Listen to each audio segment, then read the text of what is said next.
Hello दोस्तों, आज का हमारा टॉपिक है भारत के प्रधानमंत्री। ठीक है, भारत के प्रधानमंत्री और मंत्रिमंडल। ठीक है, आज का हमारा टॉपिक भारत के प्रधानमंत्री और मंत्रिमंडल से जुड़े जितने भी प्रश्न होंगे आज सबको आज हम कवर करेंगे। ठीक है, तो चलिए शुरू करते हैं।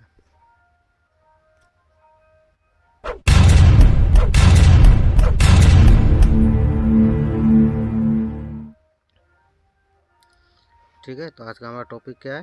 भारत के प्रधानमंत्री। ठीक है, तो चलिए, प्रधानमंत्री क्या एक राजनीतिक पद होता है। क्या होता है? एक राजनीतिक पद होता है जिसके पदाधिकारी पर सरकार की कार्यकारिणी का संचालन करने का भार होता है। और सामान्यतः प्रधानमंत्री अपने देश की संसद का क्या होता है? सदस्य होता है। भारत में प्रधानमंत्री या अन्य कोई मंत्री 6 माह तक बिना संसद का सदस्य रहते हुए भी पद पर क्या बने रह सकता है, लेकिन उन्हें 6 महीने के अंदर संसद के किसी भी सदन का क्या होगा? सदस्य बनना पड़ेगा। ठीक है, अगर प्रधानमंत्री या मंत्री इस अवधि में संसद के सदस्य बनने में विफल रहते हैं तो उन्हें त्याग पत्र देना पड़ेगा। ठीक है, अगर लेकिन इसका यह अर्थ कदापि नहीं कि हर बार 6 माह के लिए आप सदन के सदस्य न रहते हुए भी मंत्री पद पर आसीन बने रहे। इस संबंध में उच्चतम न्यायालय का निर्णय अत्यंत महत्वपूर्ण होता है। ठीक है, चलिए, तो आज का हमारा पहला प्रश्न है कि भारत के प्रथम प्रधानमंत्री कौन थे?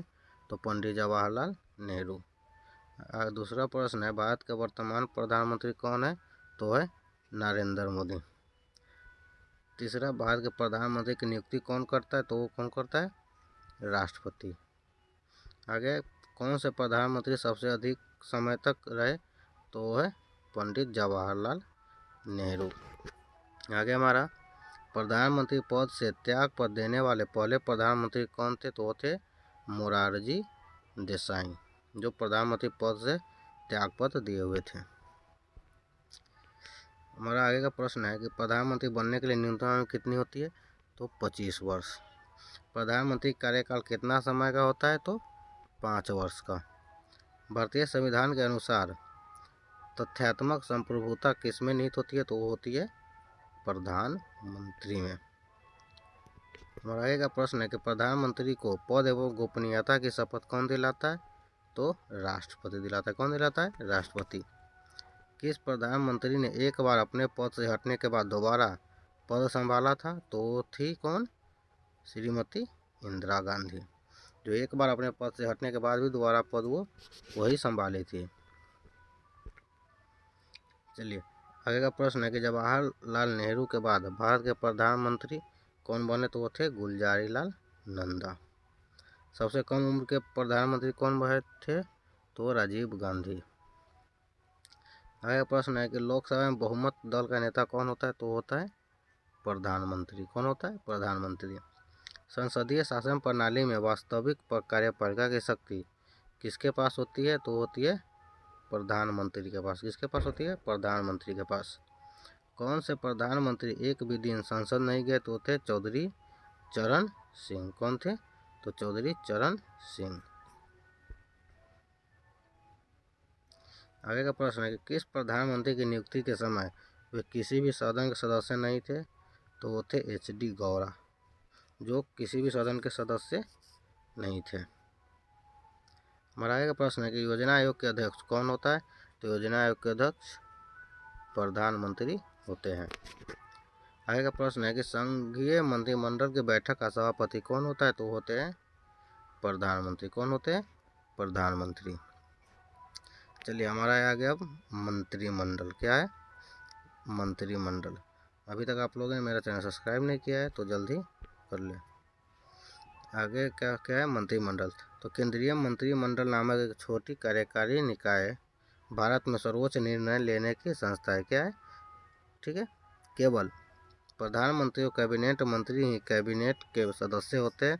भारत में सबसे वरिष्ठ सिविल सेवक कैबिनेट सचिव कैबिनेट सचिवालय का नेतृत्व करते हैं तथा मंत्रियों की परिषद को प्रशासनिक सहायता प्रदान करते हैं।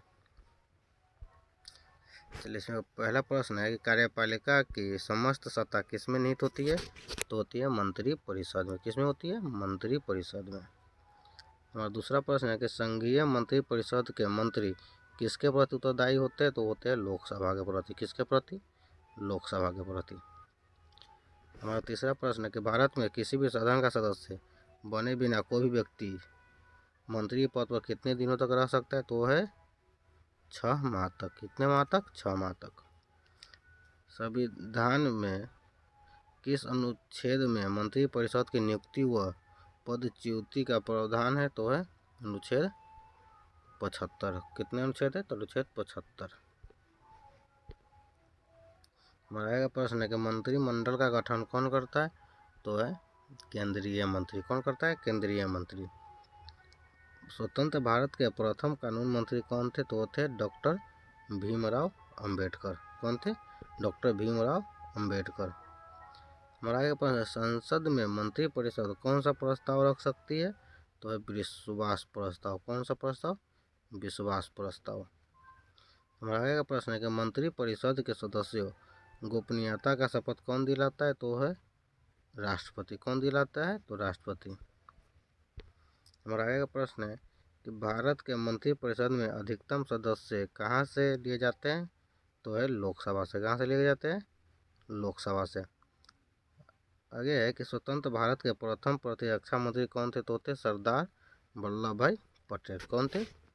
सरदार पटेल। आगे प्रश्न है, संसदीय शासन प्रणाली सर्वप्रथम किस देश में लागू हुआ? तो है ब्रिटेन में। किस में लागू हुआ? ब्रिटेन में।